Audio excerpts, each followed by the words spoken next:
Hello, everyone, and welcome to episode 17. No, 16. Got ahead of myself. 16. We just discussed this too. I can't believe I still got it wrong. Episode 16 of Mission Apollo, the official Apollo Scooters podcast. I'm joined once more by our co-founder and CEO, Mac. Hello and welcome, Mac. Thanks for having me, Sean. Excited to be here. Thank you for joining me. So we have a very special episode today where we're going to be discussing a very exciting new program or feature that we're going to be launching soon. And I believe this is the first time anyone outside of our company will be hearing about this. Is that correct? That is correct. It's been kept as a secret up until now, and this is the first time we're going to go into any of the details. So super exciting. Very cool. Yeah, so let's dive right into it. It's going to be a new subscription plan that we're going to be launching. So obviously the best person to talk about it is going to be our co-founder and CEO. So what is this subscription plan that we're going to be launching, I believe in just a couple of weeks now? Yeah, it's a great question. And honestly, up until recently, nobody on our team even knew what really was the purpose, the rationale behind getting into the subscription business. And I want to preface my answer by saying it's an experiment for us. We've seen this model be done successfully in a number of parallel categories in a number of different industries, but it's never really been done in the scooter world, at least in Canada. We know of one other company in the US that has dabbled with it. To what extent they've been successful is a different question, but ultimately for us, it's not a business endeavor as much as it's an endeavor to deliver on a changing set of expectations from our customers. So for those of you that have been following us for quite some time, you are probably aware of how our business model works today. And it works by us essentially creating and developing scooters and then reselling them through our e-commerce website. Now, the subscription model changes that a little bit because all of a sudden, our customers don't own the product. They simply use the product while paying a monthly fee to Apollo for the right to use that product.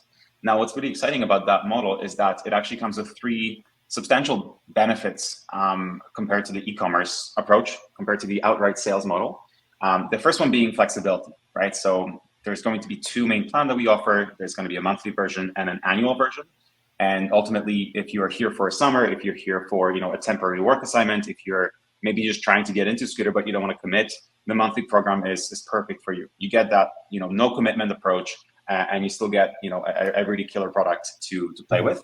And if you're looking for a really cost-effective way of having a product that delivers on your expectations, and you're just not sure if it's going to be relevant in 3 years from now, so you only really want to commit to it for a year, the annual program has some great savings built into it for that exact reason. So that kind of brings me to my second benefit of this program, which is obviously affordability, right? And then there's a way where if you choose the right product, the right program, you can get the cost down to about $1 a day, which is pretty wild because what can you get for $1 a day? And then the not even final coffee anymore. Not even coffee anymore, right? Like even drip is like $1.50 now, so it's pretty wild. Yeah. Maybe that's our ad copy right there. Give yourself a scooter instead of a coffee for $1 a day. But the last main benefit that we're super excited about is really focused around the experience of ownership.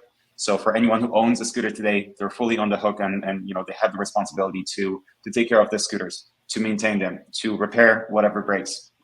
With the subscription model, one of the promises we're making is this peace of mind guarantee, where anytime you have any problems with the scooter, we offer an instant replacement for another unit in equal or better condition. So once again, if you're looking for a product that you can use, not so much spend time on or fix, then this may very well be a good fit for you.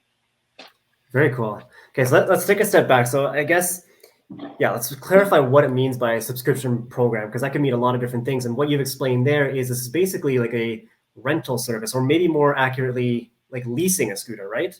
Because it sounds like that's probably the best way of describing it. Exactly. Yeah, you'll pay this monthly or yearly fee, and you hold on to the scooter for this maybe predetermined amount of time or on a month-to-month basis, and you hold on for the entire time, as opposed to like Bird or Lime, as like two biggest rental companies, I think, where you pay on a per ride basis. Correct. So if you want to think of it as a kind of a spectrum, you have Apollo today on the, let's say, one end of the spectrum where it's ownership only. The transfer of ownership, if you will, takes place when the purchase is made, and once the scooter is in the hands of the customer, it belongs to the customer. Apollo has no claim to that product, but of course the benefit to the customer is that they have that one-time cash outflow, and then they continue to use the product indefinitely, for as long as the product is kind of in serviceable and riding condition. Then on the other end of the spectrum, you have the kind of bird lime full-on sharing model, where they basically charge you by the minute, like you just explained. The subscription model, to your point, is very comparable to a leasing model, where it sits right in the middle, where you still get the benefits of flexibility, of affordability that perhaps come with the sharing model, but you still get a lot of the perks that come with the ownership model, like access to brand new and kind of cutting edge products, as well as the kind of benefits of the peace of mind warranty of not having to really take care of any repairs and maintenance. Interesting. So built into the cost, I don't know if we've determined what the costs are going to be yet. We can go into that afterward, but built into the cost is going to be cost of any necessary repairs, right? Like you mentioned, and exactly. Okay. Yeah. So anything you can imagine, from small things like a flat tire, all the way to any serious mechanical or electrical failure. Which again, we're doing this with the Apollo Air Pro, which has been our most reliable scooter to date. So again, we're kind of expecting the performance and the reliability to be there. But should there be any issues, what's really cool about the subscription model is that you will be able to book an appointment for replacement, or a scooter swap, as we're calling it, through the Apollo app. Simply arrive at our warehouse, present your scooter, pick up a new one, and off you go. So it's instant. You don't even have to wait for the 30 minutes that it takes to repair the scooter and whatnot. Okay, so yeah, I guess if anyone has any issues, would that be the case for any kind of necessary repair, or would it be on like a scale? So like if someone has a flat tire, would we just be giving them a replacement right away to go with, or would we do like a same day service or another like third option? Yeah, that's a great question, and the intention is to be able to offer a replacement no matter what the issue is. Okay. So no matter if it's a small issue like a flat tire or a major mechanical failure, you get that instant scooter in your hands, that another unit, that we can now kind of check and assign to you on the back end, so we can keep track of who's got which scooter. But as far as the customer experience goes, it's an instant swap, and off you go to your next errand. Of course, there's a couple of caveats to it, right? Like if you bring the scooter back in 2 pieces as opposed to 1, if there's let's say major water damage to the product, which is all outlined very clearly in the terms and conditions of the subscription model, then there is a conversation about what happens. But for the most part, if the damage or the issues are within, let's say, the scope of the warranty, then it's an instant replacement. Yeah, that's kind of where I was going to go with my next question then. So it sounds like it's going to be almost like an extended warranty, where it'll even count flat tires. But obviously, if you're, 100%. Throwing your scooter off the canal or off a bridge or something like that, or really trashing it, like we saw with the birds and limes previous years, that would not be covered necessarily, but within a reasonable scope, we would be. So think of it as the Apollo warranty plus the Apollo protection plan become one, and anything that happens within that scope is qualifies for an instant replacement. Anything that's outside of the Apollo warranty or the Apollo protection plan, which really leaves us with only kind of 3 options. The first one is water damage. That's the one we don't cover.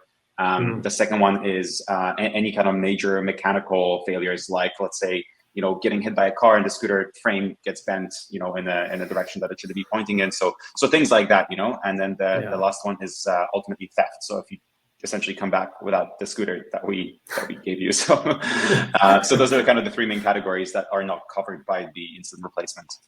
Okay. Are there any contingency plans in place for those kinds of situations? Like, as you mentioned, theft, that's a pretty hard one to maybe avoid, I guess. Like, yeah, if you're leaving your scooter, just unattended outside in the middle of the sidewalk, downtown Montreal, that's totally on you. You should not be doing that. 100%. But, sometimes these accidents do happen. Would there be any kind of insurance plan in place maybe for these kinds of extra situations? Yeah, another great question. And the first thing I'll say is, if you subscribe to get one of the Air Pros, use the app, lock your scooter with the app. It's an extra, layer of security, and it takes a second to get that scooter locked. So I'll just get that out of the way. But in the unlikely event that the scooter gets stolen, we take that into consideration when designing the program, when designing the service. And we worked with an insurance underwriter to actually develop an insurance product that allows our subscribers to get maximum coverage with a very minimum deductible. So I believe the deductible on a monthly basis will work out to something like $6. So a relatively minor amount compared to the price of the plan.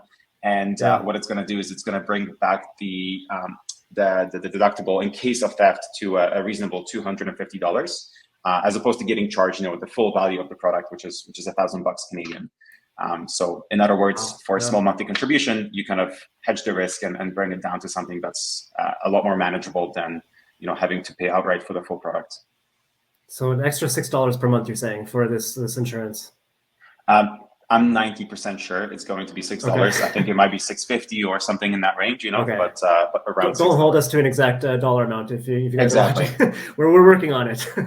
Exactly. Have we determined the prices yet for the monthly basis or the annual basis?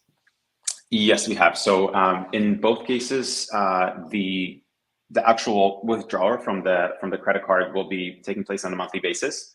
So it's not like if you go for the annual plan, there's no bulk kind of payment. It's going to still come out on a monthly basis. The only difference is that the monthly plan is $49 per month, while the annual plan works out to $39 a month. And I should preface it by saying that these are prices for essentially certified refurbished Apollo Pros. In the event you'd like to secure a brand new unit, you will need to pay an extra $10 per month to get that scooter. And then you have to factor in the insurance if that's something that you are interested in. If not, that's totally fine as well. You're just kind of taking on the risk of then having to pay out of pocket for the full value of the product if it gets stolen.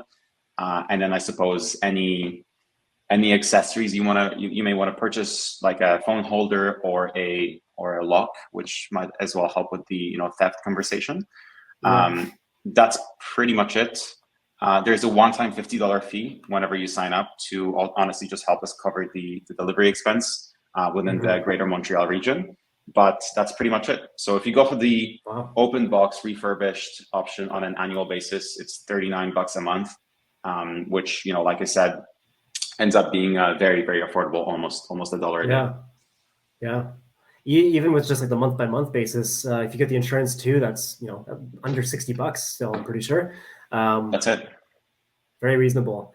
Would you ever be considering like a lease to own model, maybe? Like if someone is wanting to try out, obviously we have test drives, and maybe what we should do is step back even further and preface this by saying this is only going to be available in Montreal for now, right? Correct. Yeah. So just the greater Montreal region, which if you're curious about what that exactly entails, you can go on to rideapollo.ca, and there's a map that kind of specifies which postal codes are included. Okay, perfect. Yeah. So only for the Montreal region. And obviously we do offer test drives, but some people, maybe that's not enough. We offer a 30-minute test drive. Maybe they want to know how it's going to do on their road, on a more day-to-day basis. Would we ever consider doing like a lease to own basis where they pay, I don't know, maybe on a monthly or yearly subscription, and then eventually after enough time, they own it? That's a great question. And to be honest, I don't have an answer today. We're very much in the experimental stage right now. We want to see how the program lands, how it resonates, and if we get clear feedback from the subscribers that this is something that they're interested in, this is a feature and a product they would like to have available, then by all means we'll consider it. But today, as of right now, there is no plan to have that lease to own model be available. One thing I will add to it, though, based on that comment about test drives, which is actually a super relevant one, that there's a reason why we chose the Apollo Air Pro for this program, and it's ultimately to help people who are not scooter heads or scooter users today get into the scooter world. I think if you made the Phantom an option in the program, it would be a lot more intimidating for a lot of people to get into the scooter world. As tempting as that might be for you and me, I think a lot of people look at the Air Pro and they're already like, well, this is kind of impressive machine. It's quite big, quite heavy, quite comfortable. So really the intention is to make scooter ownership as I guess intuitive and as convenient, as simple as possible, without any of the commitments, and really let people try the product, fall in love with the product, understand why we're such believers in micromobility. And down the road, if they want to cancel their subscription and maybe go ahead and purchase an Apollo City or an Apollo Phantom, amazing, we'll be there to support them, and maybe we can even work out some sort of discount for people who are switching over from the subscription model over to the kind of ownership model. But we're really looking at the subscription as a way to funnel people into this scooter category, into to help the industry as a whole grow. Wow. Yeah, very cool. Yeah, so I guess kind of answered another question there too, of like why we even came up with this plan or this program, and what kind of brought us to this point. And it's a good point. Like the Air Pro it's an awesome scooter, and it's not the highest end one, it's not the highest performing one, but it's still one of my favorite scooters that we've ever built, just because it's so simple, intuitive, fun to ride still, even if you're not going 50 kilometers an hour. Not everyone needs to. Absolutely. Yeah. I mean, you know that scooter probably better than most, right? Like the amount of time you spent on it last summer filming all the reviews and on all the content. You can see why it's such a customer favorite. Not only is it super intuitive and seamless and like not intimidating, I guess is one word that comes to mind. Compared to something like the Phantom or the Ghost, which can seem a little bit more out there. The Air is kind of the closest thing to an iPhone we've ever made. It's very it's just very seamless and easy to get comfortable with. And of course, the other benefit of it is that it's app enabled. So that was, we knew from the beginning that the app was going to be a core component of the subscription model for, booking appointments, for managing your subscription. And so we had to do it with a scooter that had those Bluetooth capabilities in order to make the whole equation work. Yeah, it's a good point. So yeah, that's another question answered there of like why the Air Pro specifically, and if we would maybe consider even other models. But to that extent, to your point, we would have to make sure that they are app compatible in order to give the full benefits and features of the subscription program. Wow. Yeah, and personally, I would love to see other scooters be included in the subscription model. But like I said, we're making a lot of assumptions as we're trying to model the finances of the subscription program, as we're trying to model the logistics of it too. We have no idea how many people, what percentage of people will go for the annual plan versus the monthly plan, how many will go for the new units versus the certified refurbished units. So we just need to validate a lot of our assumptions before we are able to commit more SKUs in the portfolio to this type of model before we're able to roll it out into other markets and whatnot. That's why Montreal is the perfect place for us to test this. It's a market that we know super well. It's a market that we have pretty high awareness in. It's a market where we have the infrastructure to support our customers, and that's why we're super excited to be starting in our hometown. Yeah, makes sense to start in your home base. Is there going to be any kind of limit to how many people can sign up? Will we have a limited availability of units, or kind of indefinite? So that's a good question as well. We are starting with 600 units. We've committed 600 units for the first 3 months. If it turns out that we grossly miscalculated and all 600 are gone in a month, then we have a problem and we need to figure out where we're going to get the additional stock from. Pretty good problem, I think, though. Pretty good problem, but we're expecting a bit of a gradual ramp up. It's a new model. We need to make a case to Montrealers as to why this is the way to get around. We need to reach enough of them, obviously, have a large enough starting base, and then we need to make sure that we're also able to deliver a good experience before we scale it up. Historically, and Sean, you've been with us for the last 2 years. You've seen what it's like when the growth gets out of hand and certain business departments just crumble because we can't keep up with the growth, right? So yes, it's a good problem, but there is still a price that comes with it.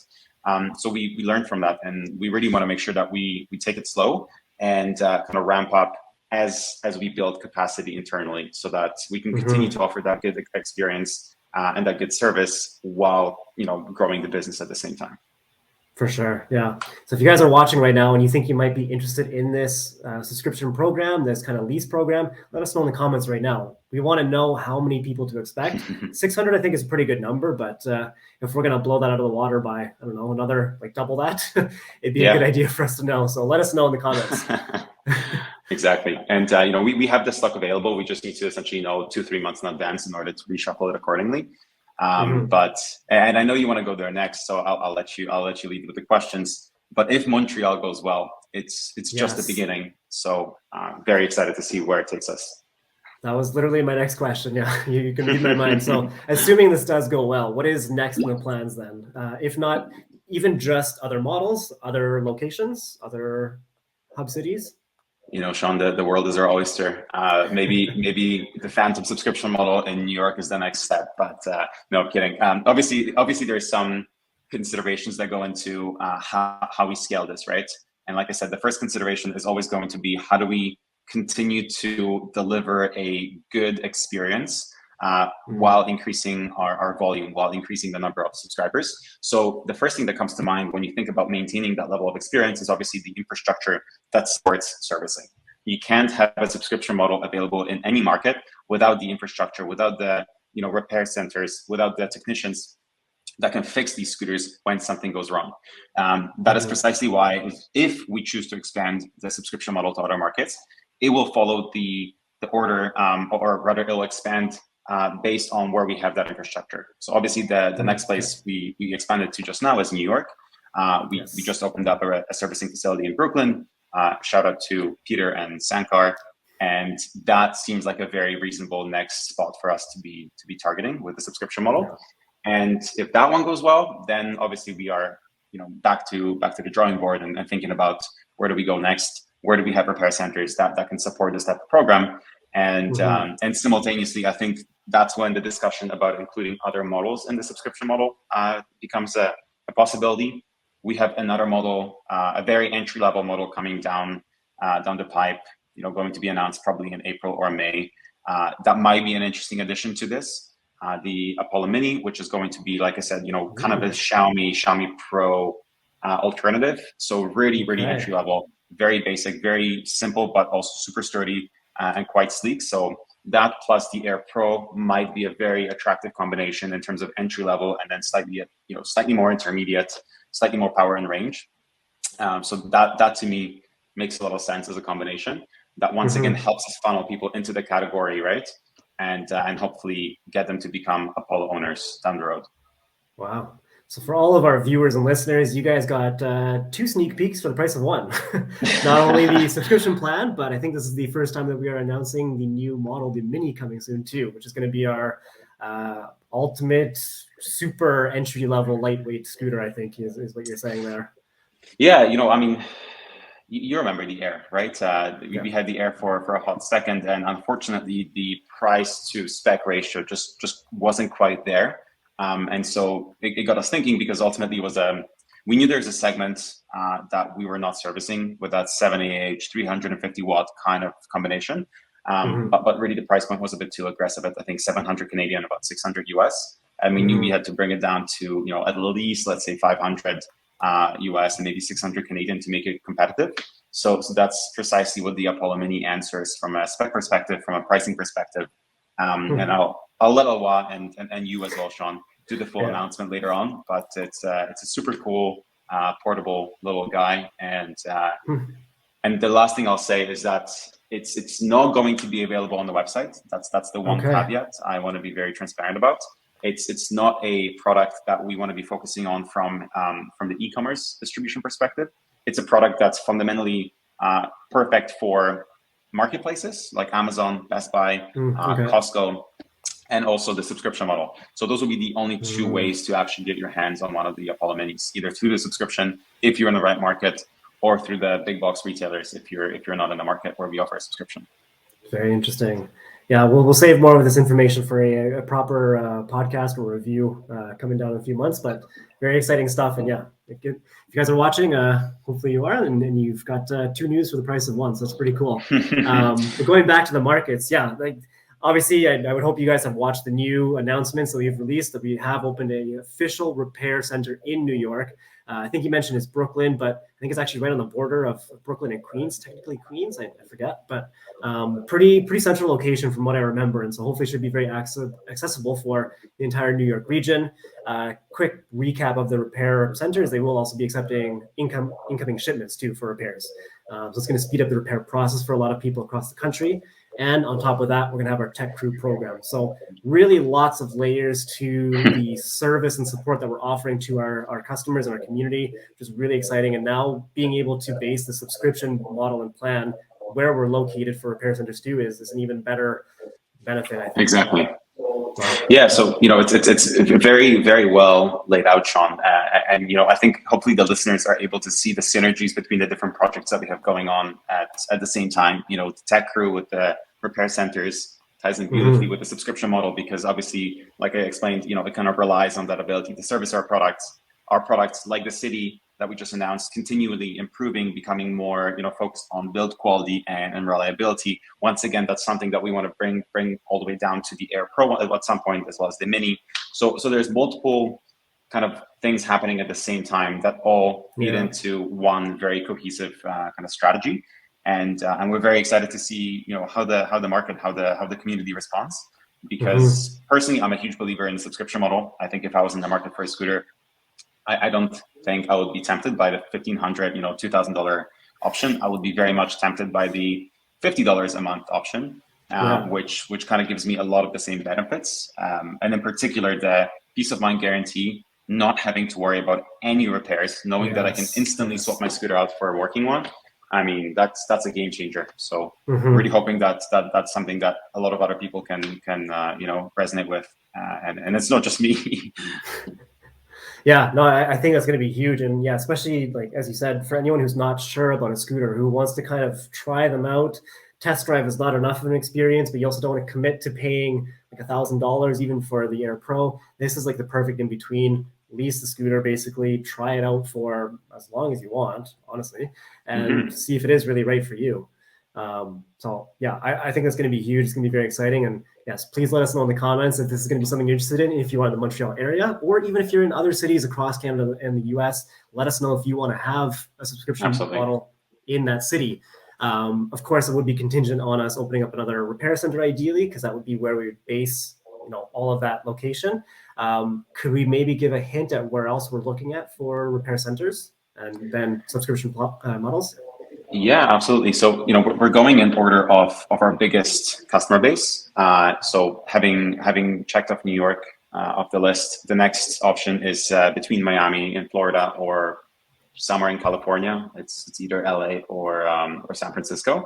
That would be for the US. And then for Canada, obviously the next reasonable spot for us is Vancouver. Toronto is on the list too, but for now we're able to get a lot of our servicing needs taken care of by a great partner in Toronto. So therefore Vancouver remains the priority for us in terms of repair centers.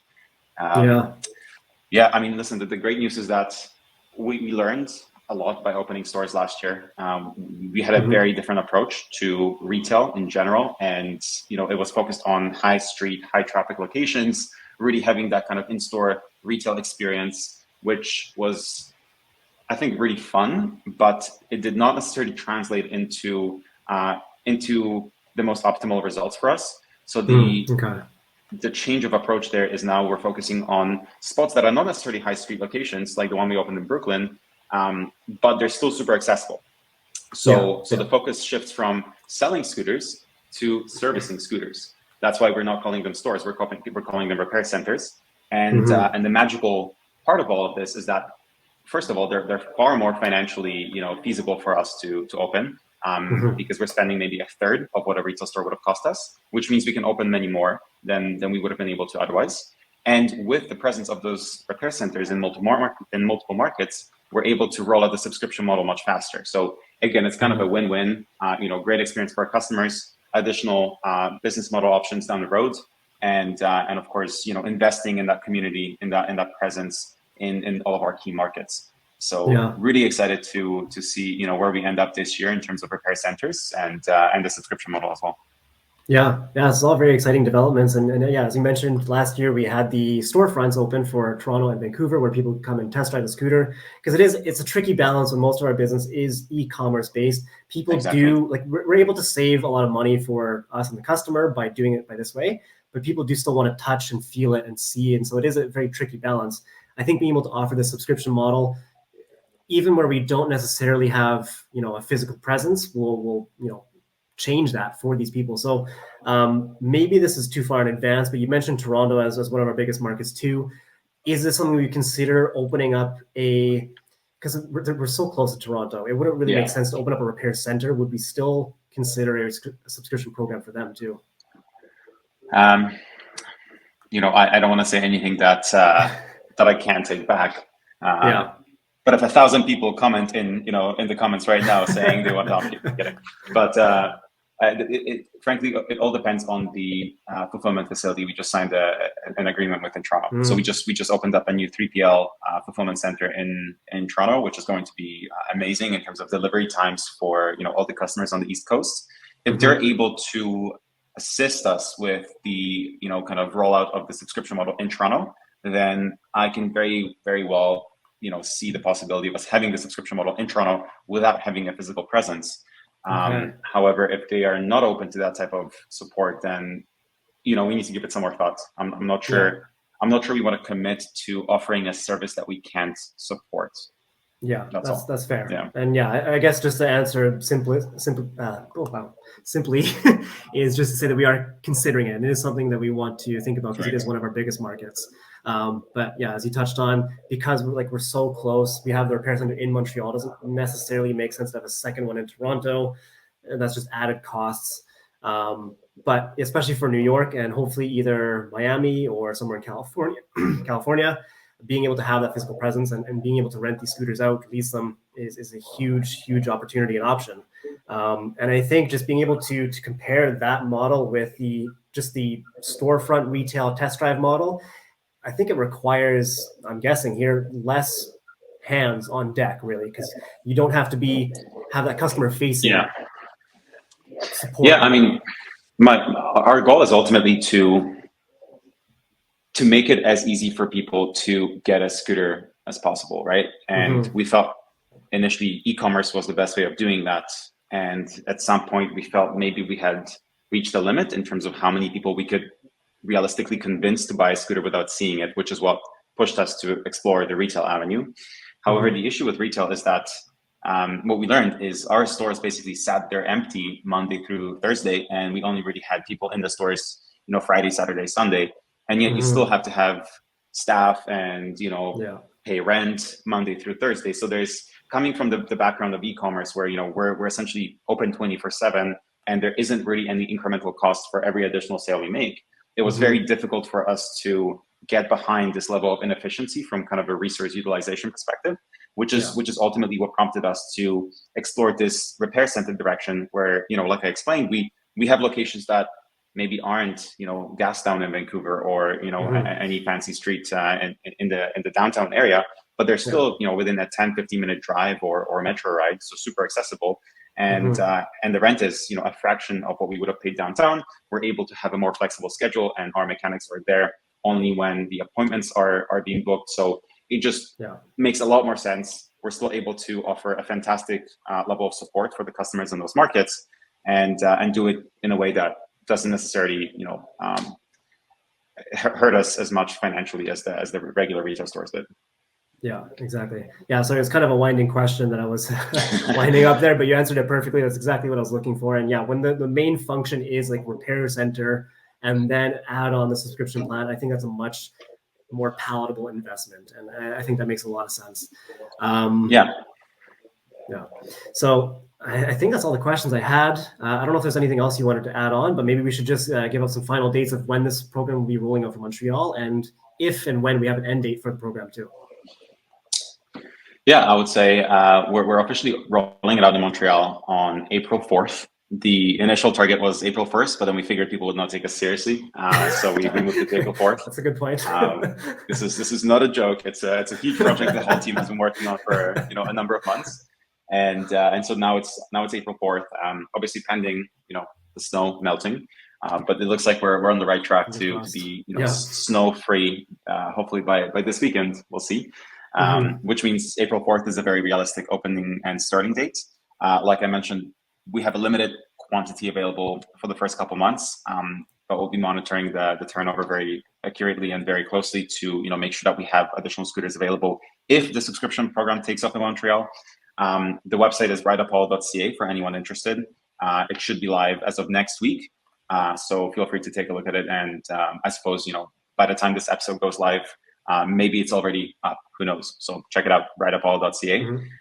Okay. In terms of the wind down of the program, there is no end date that we've set so far. It really depends on how it goes this summer and whether we choose to extend it or not. Okay. So actually, I thought of another question there while you were talking about that. With the yearly subscription, obviously in winter, there's not much scooter riding going on. So how will that work? Is it something that we're taking into consideration too? Yeah, so if you go for the yearly program, then the responsibility of storing the scooter is with you and with the customer, with the subscriber. And ultimately, what it means is that you are on the hook for returning it the same day that you're subscribing to the annual plan, except a year later. My recommendation would be don't do it unless you plan on using the scooter for at least 6 months. We have a number of customers in Montreal, that start scooting as early as March and push it all the way to November. if that's you, this is the plan for you. You know, you get that flexibility, really affordable pricing, and great support from a repair and kind of maintenance perspectives. And this is for you. If you're looking for a casual weekend hangout, or maybe you just want to, you know, test the waters, go for the monthly plan. It's going to be far more convenient and more cost effective for you. But in either case, we will have our CS team ready, I believe, from 9 a.m. until 9 p.m. on a daily basis when the program launches. So any questions, any assistance that you might have or require, feel free to ask the CS team, and they'll be happy to answer your questions. Very cool. Yeah, and I think this will be great too for tourists. Like if you're a fan of Apollo and you're in Montreal and you're going to be here for like more than, you know, a weekend, maybe rent one of our scooters, take them around. I think it's going to be a great option. So you mentioned the website. It's going to be a different website than our main one. You said it's going to be rideapollo.ca, right? Exactly. And if you forget, feel free to just go to apolloscooters.ca. We'll have a big button at the top that says subscription. So you'll be able to get to the subscription website from apolloscooters.ca. But if you want to go direct, it's rideapollo.ca. And yeah, for now, like I said, we're very heavy on the learning. We're very heavy on the experimentation side of things. So, you know, dear community, dear Montreal riders, any feedback you have, if stuff is not working, if you're frustrated with an experience, or if you love it and this is the best thing that's ever happened to you, let us know. You can reach out to CS directly. Exactly, especially in that case, please let us know. You know, let's not talk about the constructive, not kidding, but let us know about you know, how your experience goes. We'll be very, very heavy on the feedback solicitation as well. So prepared to get a lot of, you know, surveys and questionnaires. It's really important for us that we get it right, and no more important place to get it right than our hometown Montreal. So we're counting on you. Yeah, this is all very exciting. And yeah, I think just goes further to illustrate how much we're really trying to invest back into the community, because without this community, without our loyal and supportive community, like we wouldn't be here. And they are completely the reason why we have gone on this long and why we continue to push and innovate. And, you know, we've seen it with the Repair Tech program. We've seen it with the upgrades to the Phantom. Now with the subscription plan, like we're really trying to invest back in our hometown, our community. And I think this just goes further to illustrate that. Yeah, I mean, listen, there's a number of companies out there that kind of started around the same time as Apollo, and the difference is that Apollo never stopped investing in new things. So a lot of companies kind of cracked the model, you know, cracked the portfolio, and they just kind of sat back and let the sales roll in and kind of approach it that way. We never really took that approach. We believe that the future of Apollo is far greater, far bigger, far more meaningful than what we are today. And in order to get there, we need to continue investing in amazing products, in, you know, fantastic team members, as well as just taking chances and risks like we are with this subscription model. And, you know, it may very well not work out, but we're willing to pay that price and get that learning in case in the odd event that it does work out and we're onto something big, you know. So once again, the community, thank you for everything you've done to support us so far. We hope you like this iteration of our business model, and we're looking forward to your feedback. Yes, very much so. And yeah, I think that's all for me. I don't know if you had anything else you wanted to add, but just thanks again for watching, guys. And thank you for supporting us. Thank you for being such a loyal, passionate community. Hopefully you enjoyed the program. Hopefully you enjoyed watching this podcast, and you guys got 2 sneak peeks for the price of 1. And let us know what you want to see on our next podcast, what topics you think we should cover. And let us know in the comments too if you're interested in the subscription. And thanks again for watching, guys. As always, ride safe. Fantastic. Thank you very much.